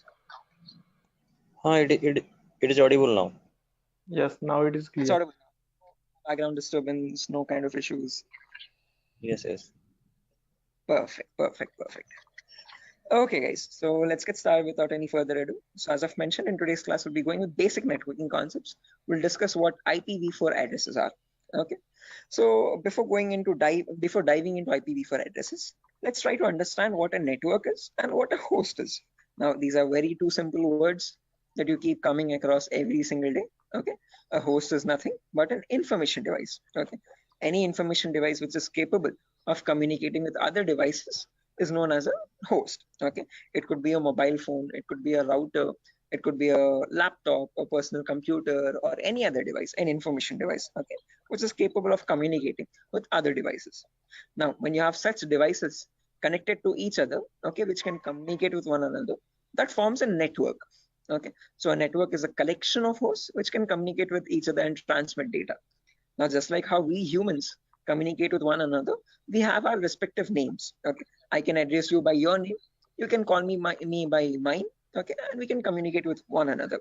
We have our unique identities. Okay. Similarly, these information devices as well have their unique identities. Okay. So when they communicate from one device, when it wants to send packet to another device, it has a unique address for each device. Okay. And on that address, they communicate with one another. And that address is known as the IP address, guys. IP stands for Internet Protocol. This was built by the US military late in the 1950s or 1960s. Okay. And there was IP version 1, IP version 2, IP version 3. All these were unsuccessful attempts. They were you could say experimental. What successfully worked out was the IP version 4. And we are still using that in today's world also. IP version 4 in simple terms is Internet Protocol version 4. Okay, and that is what we'll be discussing about in today's class. Okay. Anyone here who already knows about IPv4 addresses and who's familiar with these networking concepts? No, sir. Anyone? I'm not familiar, but I know the some, like whenever I was doing networking programming in college days. So since the networking, I know how to join the socket networking programming. I know some networking IP address, and also I've studied through MCA curriculum. So Right. Okay, perfect. No worries, guys. Just in case, even if you don't have any idea, we'll be going from the very basics, okay, from the binary itself, okay, to understand what these IP addresses are. Just as a information question, I just wanted to know if anyone was familiar. If not, also, don't worry at all. Okay. So I hope you know why we need IP addresses, guys. IP addresses are nothing but acting as an identity for each device. Just like how we have our names, you can address me by mine, I can call you by yours. Similarly, devices communicate with one another depending on IP address. Okay. Now, how does this IP address look like? Okay. Our names have alphabets in them: SHOAIB, SIVA, Shiva, and so and so. But IP addresses are completely numeric based. Okay. Specifically IPv4. Okay. IPv4 are completely numerical or decimal addresses. Okay. It's a 32-bit address, first property. Now, what is a bit? A bit is nothing but the smallest data format. Okay. It comprises of either 0 or 1. Okay, and your IPv4 address is a 32-bit address. What I mean by 32 is that it contains 32 zeros and ones like these consecutively. Okay, and these 32 zeros and ones are divided into 4 equal parts. Each part is known as a octet. Okay, octa in the sense 8 bits. Okay, so you have 4 parts, it's 8 bits each. Okay, and each of this is known as a octet. In simple terms, it can also be called as a byte. Okay, and each octet or each byte is separated by a dot symbol. This is how computers know IP addresses to be like. Okay, this language is known as the binary language of zeros and ones, and your computers or information devices all communicate on binary language only. But for us humans, it's quite tough to understand binary. Okay, so we can calculate it now. If you're quite familiar, if you have some experience, you can calculate binary in your mind itself. But looking at it and understanding it's quite tough. Okay, so in today's class, we'll understand how we can convert any binary number to a human readable format, to a decimal number. Okay, decimal numbers are from 0 to 9. Okay, these are human readable, what we use regularly from day-to-day life. Okay, what computers communicate on is binary data. Okay, so today we'll understand how to convert binary data to decimal data and how we can range the IP addresses. Okay, before that, a quick introduction on data formats. As I've mentioned, 1 bit is nothing but a value of 0 or 1. When you combine 8 such bits, that becomes a byte. Okay, in simple terms, it can also be called as an octet. When you combine 1024 bytes, that becomes a kilobyte. Your textpad files, your contact applications and all these are in kilobytes of data. Okay, when you combine 1024 kilobytes, that becomes a megabyte. Okay, your PDF documents or your music files are in megabytes of data. 1024 megabytes becomes a gigabyte. Okay, your movie files or larger softwares are in gigabytes. 1024 gigabytes becomes a terabyte. Your hard disk is in terabyte storage data, and 1024 terabytes becomes a petabyte. We have never used petabytes until now. This petabyte data is usually used by cloud organizations. Okay, OneDrive, Google Cloud, blah blah blah. Okay, now let's understand how to convert this bit data or binary data into decimal data. Okay, so what I've done is I've taken down this first octet over here, 10101010, and I've written it down over here, as you can see, in an expanded format. Now to convert this, there are 2 simple methods. Method number 1 is you will, I mean, there's two simple steps to it, not methods, sorry. Okay, there's one method only, okay, and with two simple steps. Okay, step number one is you write down the values from 2 to the power 0 all the way up to 2 to the power 7 from right to left. Okay, why specifically 2 to the power? Because this is binary data. You have only two possibilities, either a 1 or a 0. So first 2 power 0, then 2 power 1, then 2 power 2, then 2 power 3, then 2 power 4, then 2 power 5, 2 power 6, and 2 power 7. Let's write down the values for that. 2 power 0 is nothing but 1. Anything to the power 0 is always equal to 1. Okay, that is a mathematical rule. 2 power 1 is equal to 2. 2 power 2 is nothing but 2 into 2, which is 4. 2 power 3 is 2 into 2 into 2, that is 8. 2 power 4 is 16. 2 power 5 is 32. 2 power 6 is 64. And 2 power 7 is 128. Okay, now to convert this number, all you have to do is, just a second guys, let me open up Zoom so that I can draw on the screen. Give me a second.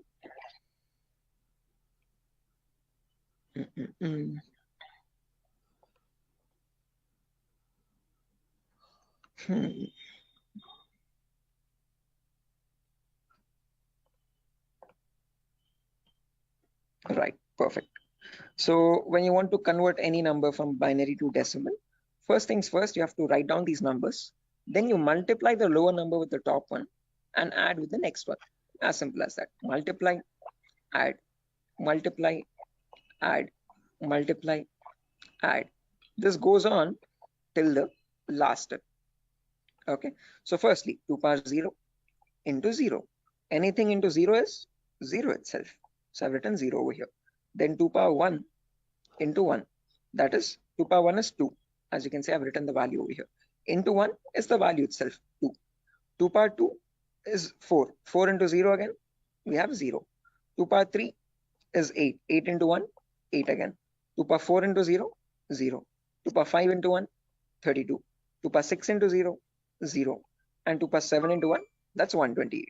Now when I add all this up, 128 plus 32 plus 8 plus 2, that becomes 170. So when we humans read the number 170, the computer does not understand it like 170. It understands it like 10101010, something like on signal, off signal, on signal, off signal, on signal, off signal, on, off, like that 4 times. Okay, so is this clear guys? Any questions or doubts up to this part? Like how we have converted this binary number to a decimal number? How we know that 170 is equal to 10101010. Any questions for anyone? Again guys, if you have any questions or doubts, please feel free to raise your hand or let me know. You can interrupt me at any certain point. Okay, no issues at all. If you want me to repeat a concept also, please do let me know. I will repeat it as many times as you want. Okay, so guys, any questions up to this part? How we have converted this binary number to a decimal number? Shiva, Sujata, Bharati, Tripti, Vidyadhar. Who else is there? Biswajit, Chaudhary, Prasad. Hello. Yeah, Biswajit. Sir, you spoke about binary to decimal conversion. Sorry, decimal to binary conversion. Am I right? No, binary to decimal. I've converted this number 10101010 to decimal number 170. All the numbers was converted into binary as a decimal. All the binary number is converted into decimal 170. Right. This specific number 10101010. Okay. How did we do that? We wrote down these numbers 2 power 0 all the way up to 2 power 7. Multiply the lower number with the top one and add with the next one. Multiply and add, multiply and add, multiply and add. And that's how I got the final result as 170. So this 170 in binary is equal to 10101010. Right. Is this clear, Biswajit? Yes, I am clear. I know and I clear it. Perfect. If everyone has understood this, guys, I have another number over here, as you can see, 01011010. Can everyone convert this value and give me the answer for that? Take your time. You have the table over here as well. Okay. And as I've mentioned, you need to multiply the lower number with the top one. And just go with the next. Multiply and add, multiply and add. Okay, take your time, guys, and let me know.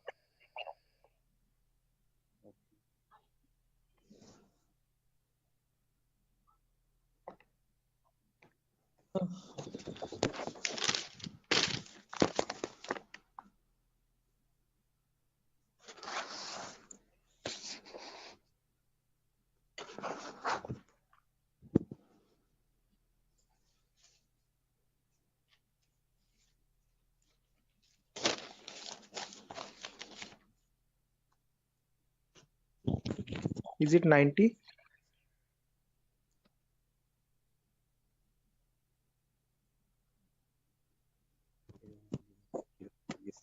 Should be 90. Correct answer, guys. 90 is the correct answer. Anyone else? Sir, are you going to provide us this text file also, or like we have to take notes in means handwritten notes? Definitely. I'm gonna give this file at the end of the class. I'll take down all your email addresses, and on your email I'll send this document directly. You don't need to take any separate notes, guys. I'm gonna send this document file. Just in case, as the class goes on, if you want to take down any running notes to note down any important points also, you can. Okay, but all these documents, all these notepad files will be given to you directly. Okay, so yeah, guys, I've received a correct answer from a lot of people over here. Again, as I've mentioned, just multiply the lower number with the top one and go on till the last. So this will be 2 power 0 into 0 plus 2 power 1 into 1 plus 2 power 2 into 0 plus 2 power 3 into 1, like that till the end, 2 power 7 into 0. Okay, to anywhere you have 0 over there, 2 power 0 into 0, just put that 0. 2 power 1 into 1, that's 2. 2 power 2 into 0, that's 0. 2 power 3 into 1, that's 8. 2 power 4 into 1, that's 16. 2 power 5 into 0, that's 0 again. 2 power 6 into 1, 64. And 2 power 7 into 0, 0. When you add all that up, 64 plus 16 plus 8 plus 2, you get the number 90. Anyone over here who has not got the number 90, guys, please do not feel shy. Again, if you're getting all the right answers, you're doing much great than me. In my first day, I could not solve this at all. Okay, I was a very dumb guy. So please, no shame in that. Okay, it's completely fine. Okay, because you need to get this concept very right in order to proceed with the further concepts. If you're failing at this one, it's gonna get a bit complex further down the lane. Okay, so any questions on this part? Please do not hesitate to let me know. Okay, assuming everyone has got this right. With the other, yeah, exactly. The reason I'm showing you all this is to understand the range of IP addresses now. That's a great question. I was about to ask you. Again, I'll tell you myself, like in a real-time scenario, you would never have a necessity to convert a binary number to decimal or vice versa. But the reason why I'm showing you this is so that we can understand the whole range. So if you remember, I've told you, IPv4 addresses are 32-bit address. Okay, so in that 32-bit address, if I wanted to get the first IP address, all I have to do is put all zeros everywhere. Okay, now when you put all zeros everywhere, when you convert that, you get the final IP address as 0.0.0.0. Okay, but if you want to get the last IP now, you have to put all ones everywhere. Okay, in all the octets, I've put all ones. So when I convert that, now there will be 2 power 0 into 1 plus 2 power 1 into 1 plus 2 power 2 into 1, all the way up to 2 power 7 into 1. So that would be 1 plus 2 plus 4 plus 8 plus 16 plus 32 plus 64 plus 128. So that is how you get the number 255. Okay, so the last IP in the IPv4 range will be 255.255.255.255. You will never have a number above 255. The reason being, now you know, because when you convert from binary to decimal, the maximum number you can get is 255 only. So you can never have an IP address like 300.250 or 700.150, something like that. Okay, that's an invalid IP. Okay, whatever IP addresses you have, those numbers will always range between 0 and 255. Okay, is this clear, guys? Everyone? Why only specifically 255? Yes. Any questions to this part? Perfect. No, this is the maximum. Yeah, guys, was someone asking a question? No, I just asked you. This is the maximum IP address to be connected, and maximum host to be connected. Yeah, that's the last IP address you could get in the IPv4 range, Biswajit. No, this is the like from 0 to 255 hosts should be connected, I think. Not necessarily. When we talk about IP addresses now from 0000 to 255, we have around 4.3 billion IP addresses in total. Okay. What you're referring to is classes, guys. Class A, B, C. In class C, you can connect only 255 hosts. That is a much ahead concept. We'll reach there tomorrow. Okay. That's class C. Yeah, Vidyadhar. Exactly. Okay. So we have not come up to there, guys. So let's not jump ahead. That might confuse the other students. Okay. So we'll go in a very slow pace. Okay. We'll go step by step. Okay. Let's try to now we know the range of IPs. We know what IPv4 addresses are, how they look like. Okay, and what are the total like numbers? Where are they starting from, and what maximum number can they hold? Okay, we know they start at 0000 and they end at 255, 255, 255, 255. Now, in between these two numbers, how many addresses do we have? Is the main question. Okay, how many IPs are there? Okay, so for that, let's try to understand the sequence of sequence of IP addresses. Okay, and again, to understand sequence of IP, there are two simple rules. Rule number one is always start with the rightmost value. So if this is the first IP, 0000, next IP will be 0001, next IP 0002, next IP 0003, next IP 0004. This will go on up to 000255. Okay. After that, can I have an IP like 000256? Is this possible? No. Yes, this is not possible because 255th is the last IP that you can get in any octet. You cannot get a number above 255, guys. It is a very golden rule that you have to remember. Okay. Now, once this octet has reached the maximum value, there comes the rule number 2. Only after the rightmost octet has been completely filled, then go to the left value. Okay. And after going to the left value, reset the rightmost value back to 0. Okay. What I mean by that is now this is completely filled. So now this left value 0 changes to 1. Okay, and the rightmost value 255 again resets back to 0. Okay, so next IP after 000255, next is 0010. Now don't directly jump from 0010 to 0020. That is wrong again. Okay, rule number 1, always go with the rightmost value first. So after 0010, you have 11, then 12, then 13, then 14. This goes up to 1255. Okay, after that 20, then 21, then 22, then 23, then you have 2255, then 30, 31, 32, 33, then 3255. Like that, it will repeat again and again and again. And somewhere you'll have 2550, 2551, 2552, 2553, 255, Now, both these octets are filled, guys, as you can see. Okay. Again, rule number 2. Once the rightmost octets are filled, what it signifies? Those are the IP addresses, guys. Okay. So those are the IPs that devices can get in total.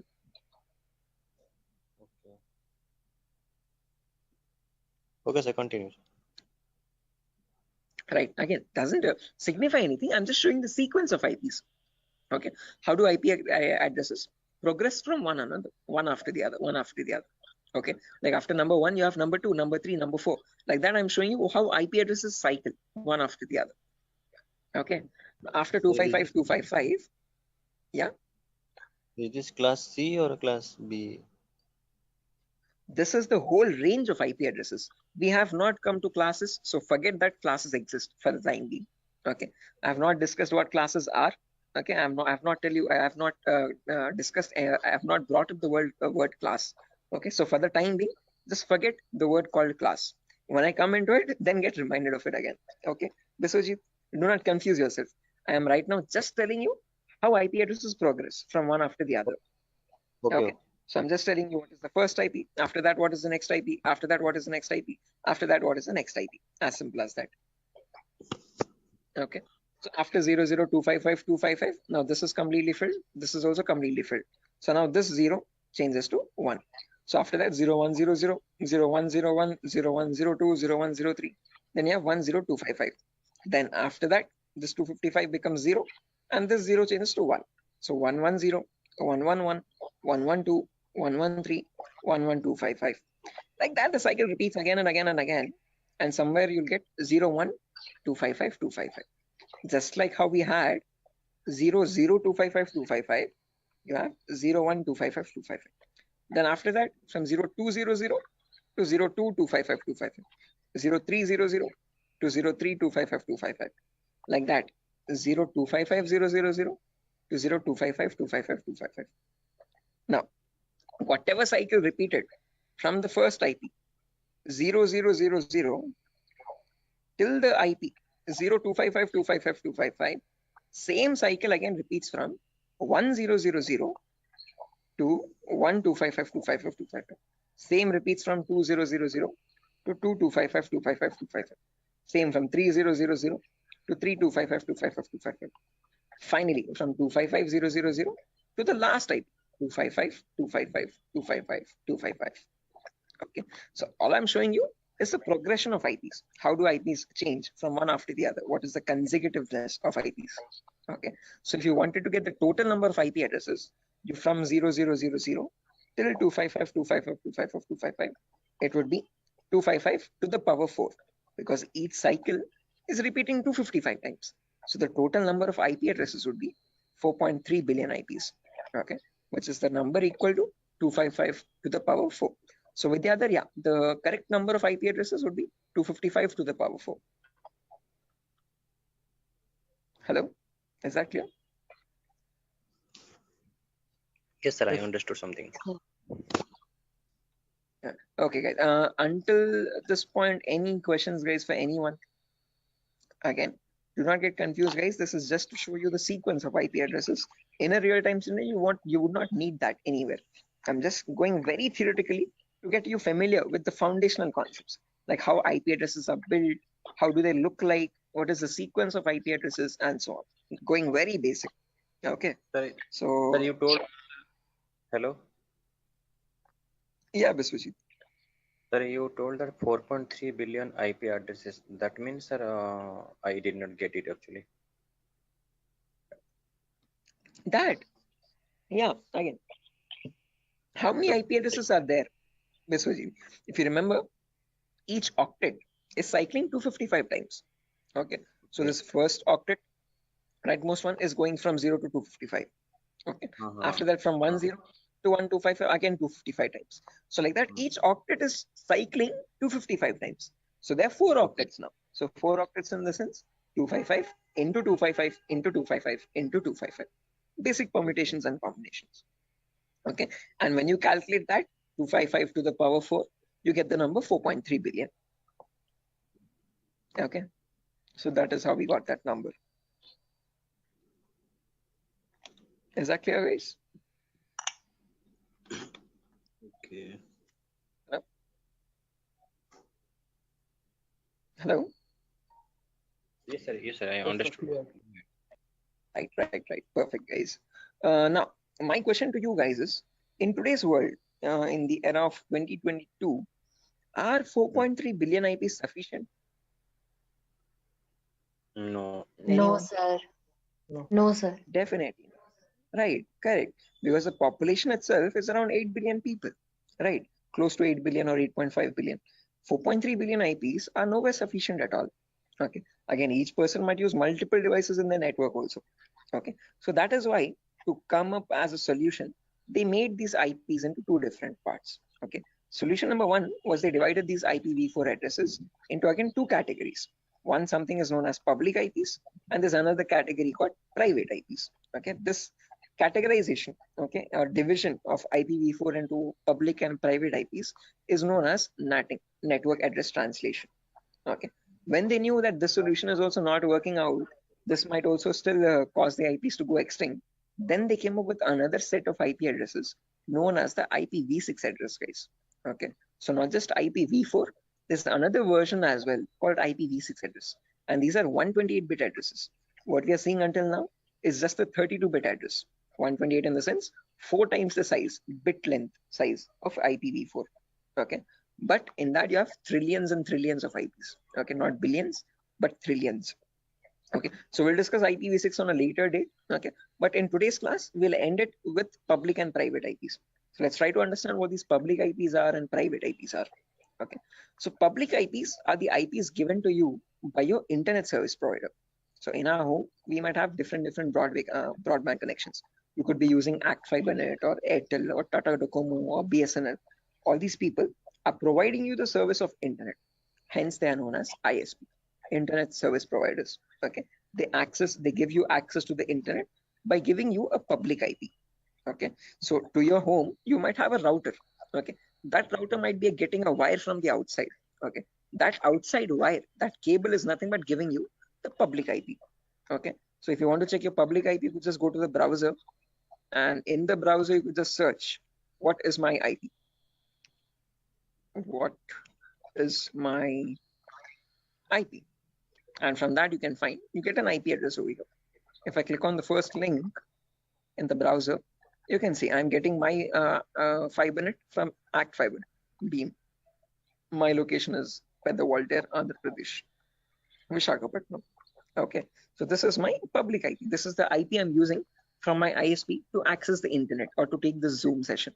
Okay, locally in my network, now I have multiple devices. I have my phone, I have my laptop, I have my smart TV, I have my smartwatch, and so on. So these devices internally or locally also need IP addresses. What they use in a local network, in an intranet, is known as a private IP.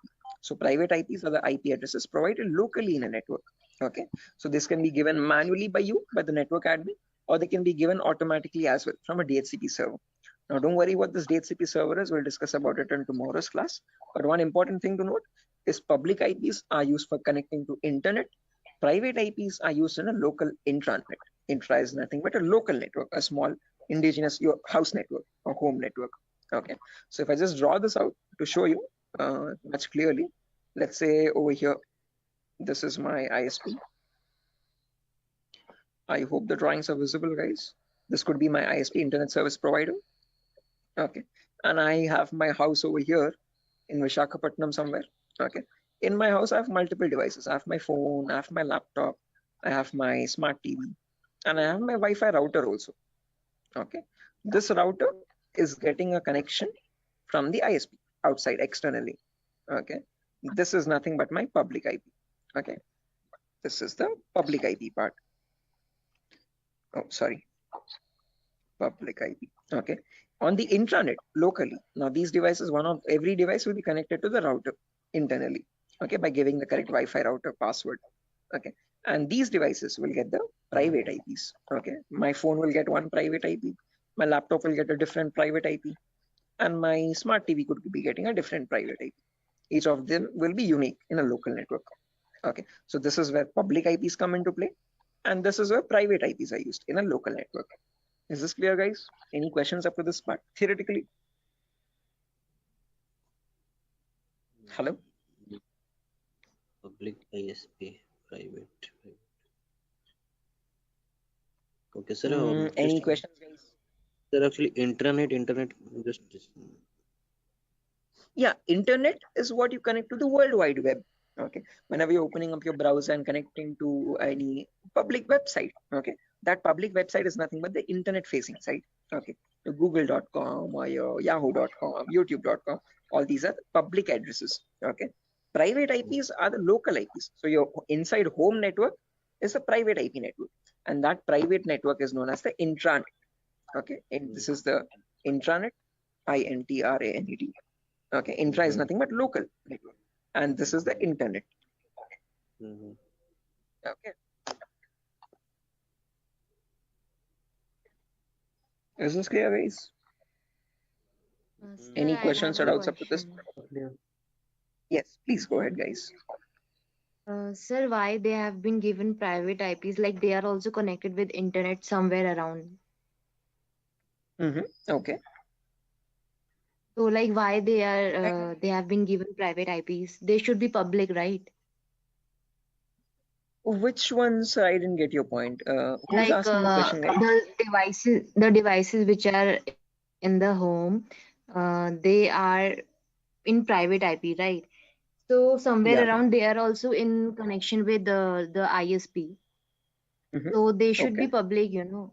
They should also be public. Yeah. So good question, Tripti, I guess. So whenever now let's notice over here. Let's say I have one phone over here and I have my laptop over here. Okay, let's say my brother's using my phone at the moment. Or let's say this is my phone. I'm browsing Facebook from my phone. My brother is using his laptop and he's also browsing Facebook. Okay. Now each of them, when they want to connect to the internet, okay, they will use the public IP. One, let's say this public IP is something like let me draw this out. Yeah, annotate. Let's say over here, my public IP is something like 1.2.3.4. Okay. Now, whenever we want to connect to facebook.com, we will use our public IP that we are getting from our ISP 1234. And using that IP, we will go and contact Facebook. And from Facebook, we will load our pages, internet or our Facebook feed or whatever it is. Okay.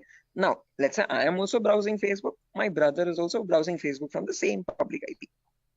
Now, how does Facebook know how to send my data to my phone exactly and my brother's data to his the laptop or computer he is using? Okay, up to public IP, it will reach a router. But from the router, how does the router know which is the device which is holding my phone and which is the device which is holding my brother's laptop? That is where private IPs come into play. Okay, because my phone has a unique private IP where I have my account, and my brother's laptop has his own unique private IP where that system has its own private unique address again. Okay, so private IPs are used to identify a device in a local network and send the packets exactly to that device. Are you getting the point, Tripti? Yes, sir. Got it. Okay, so public IP is used to give you access to public services on the internet. Okay, but let's say in a local network. So when you're connecting to your Wi-Fi router to access facebook.com, your packet from your phone will always reach router first. From the router, so sorry for that. From the router, it goes to Facebook server, public server. But when it is coming, when the response is coming back, it comes to router with the public IP. From that public IP, how does it know where to go? How does it know which device to connect? Because in your same Wi-Fi network, there can be many devices, multiple devices at the same time, right? For that local network connection, there is where we'll be using the private IPs, importantly, in a local network to give identity to each device in a local intranet private network. Is that clear, guys? Yes, sir. Right. Sir, I have a Perfect. question. Yes. Sir, can we change a private IP address by ourselves? Yes, you can. Private IPs are in completely your control, and you can modify them according to your choice. There was another question in the chat. But why you free subnetting? Again, Vidyadhar, subnetting is only a concept to reduce the wastage of private IPs. Again, others who don't know what subnetting is, guys, do not get confused. This is a very advanced concept. We don't need to go into that depth of networking. Okay, but subnetting is where you can divide one class into multiple classes.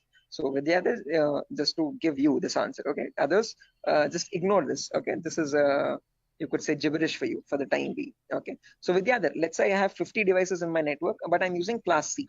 Okay, so now if I have my let's say in my organization there are two departments, one is accounting and one is sales. Okay, accounting needs 50 IPs, sales needs 50 IPs. Okay, the smallest class I can use is class C address, but in class C we can connect 255 devices. So if I remove 50 IPs from that, remaining 150 remaining 205 IPs are going wasted over there. So what I can do is I can